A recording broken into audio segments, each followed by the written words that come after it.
some challenging times in your life, and where kindness was not there. And I think when there's the absence of light, that's when you find the light, that inner light. Definitely, I had to. It just got to the point where I remember my first therapist appointment, and I was so confused, and I just sat down and go, I think I'm crazy. And then after a while, he's like, no, you're not.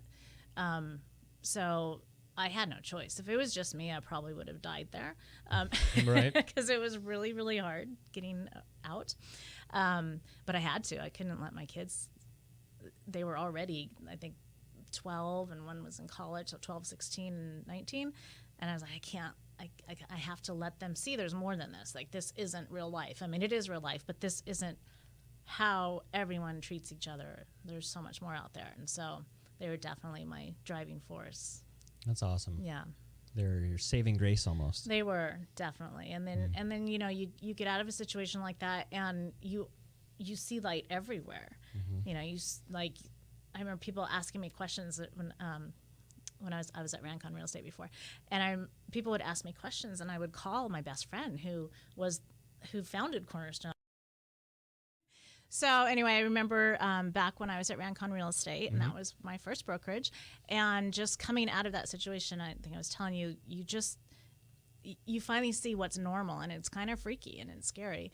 But I would have people call me or text me or whatever, you know, and ask me questions or come to me in the office.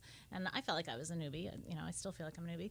And they would ask me questions, and I would call my friend Brenda from Cornerstone, and I would be like, they're asking me questions like I know what I'm doing. And she's like, you do know what you're doing. Like, hang up and go live, you know? And so you're not used to that. You're not used to just normal life, or I wasn't, to just normal life. You know, I was expecting everyone to make fun of me or make me feel dumb or whatever. And so to get out of that and to get into real life was amazing. It was just, it's hard having to have a partner that does those kind of negative manipulations to the mind and stuff like that. Yeah. And so it's interesting that you were able to find that light amongst that darkness. And it's very gradual. And I was young when I got married, and you know, it kind of got worse and worse. And so you don't know that every marriage isn't like that. You don't know. I just thought it was normal, and then come to find out after, because I'm still friends with a lot of the same people, and now they tell me, they're like, well, yeah, we always thought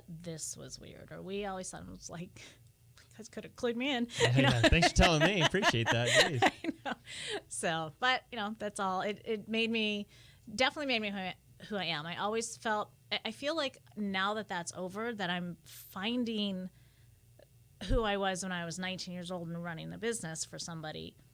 And I mean, I would go pick up the rents at the residentials, and they were all cash. I'd go pick up the rent, and I'd have $80,000 in my car at 19 years old, and I'd call my boss and be like, banks are closed. And he's like, all right, just go home and do it in the morning. And I'd have all this cash. Like, who does that? Yeah, right. But I was that girl. And I feel like afterwards, after getting out of that and everything, I found her again. Yeah. Except now she's a woman, and you know, even stronger. So what a full circle story. That's definitely really awesome. like I felt like she was always there.